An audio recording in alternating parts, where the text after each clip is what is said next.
Jesus told us 2,000 years ago that our mission is to go and make disciples of all nations. He also promised us that only after we accomplish that task will we receive the blessing of His return. So, how are we doing accomplishing our mission? To answer that, let's classify the 7 billion people on the earth today into 3 groups. Let's start with the Christians. About 33% of the world's population would identify itself as Christian. We call this segment of the population World C. C for Christian. It's important to remember that not all of the people that fall into World C are true believers in Christ. They merely identify themselves as Christian because of nominal belief in Jesus, or because they live in a country where everyone is considered Christian, so they would do the same. Next, there's the 38% of the world that has access to the gospel but has chosen not to follow Jesus. They have Bibles in their language, churches nearby, friends or co-workers who are potentially Christians, or access to other Christian resources in their language. These people have access to the good news, but just haven't acted on it yet. This segment of the population is called World B. That leaves us with 29% of the world, just over 1 out of every 4 people on this planet who not only have never heard of Jesus, they have no chance of hearing the good news of Jesus Christ. They have no access to the gospel, no Bibles, no churches, no believers nearby, no chance to learn about Jesus. We call that 29% World A. Now on to missionaries. Only 1 out of every 1,800 Christians in World C decides to serve as a cross-cultural missionary. So, we can pull 400,000 missionaries out of that World C population. That's our total cross-cultural missionary force worldwide. Did you know that 72% of all our missionaries are going to World C? That's right. The vast majority of the missionaries being sent out are going to the people of the world that have Bibles and established churches. 25% of the missionaries are sent to World B, where there is already some access to the church and to the Bible. That leaves only 3% of the total missionary force to handle all of World A, the section of the population without any chance of hearing about Jesus. 29% of the world has no way to hear the gospel, but we're sending only a tiny portion of our Christian workers to them. What about finances? Annually, all those Christians in World C earn a total of $42 trillion. And, together, they give about $700 billion to Christian causes each year. That includes everything: Christian nonprofits, churches, youth programs, missions, etc.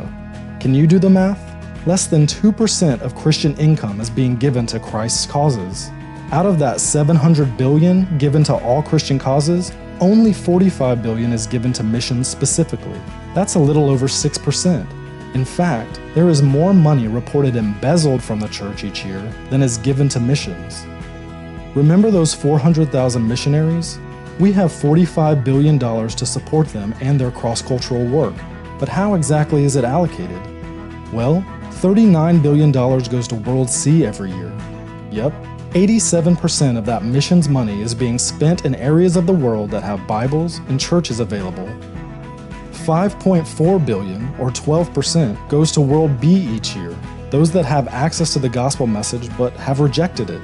That leaves only $450 million, or 1% of all missions money going to World A, the least reached people of the world. To put that into perspective, annually Americans spend more money on Halloween costumes for their pets than gets sent of our missionary force, armed with only 1% of missions giving, is going out to reach the 2 billion people who don't have access to the gospel. 2 billion people are still waiting for the good news of Jesus Christ. So here's a question for you. What are you going to do to change that?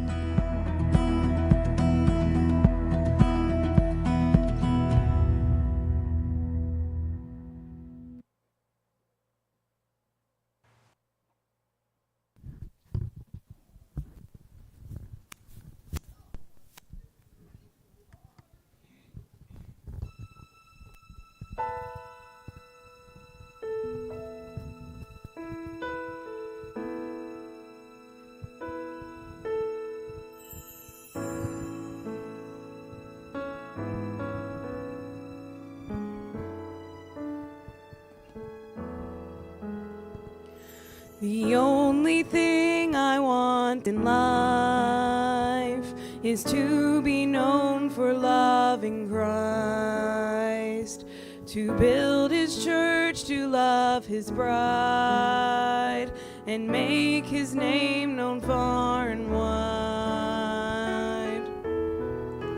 For this cause I live, for this cause I die, I surrender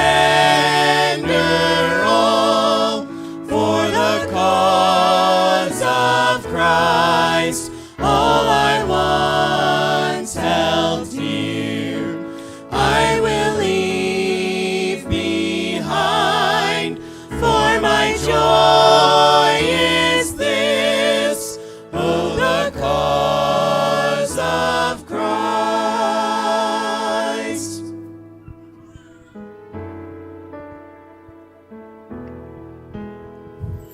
He is all my soul will prize, regardless of the joy or trial. When agonizing questions rise, in Jesus all my hope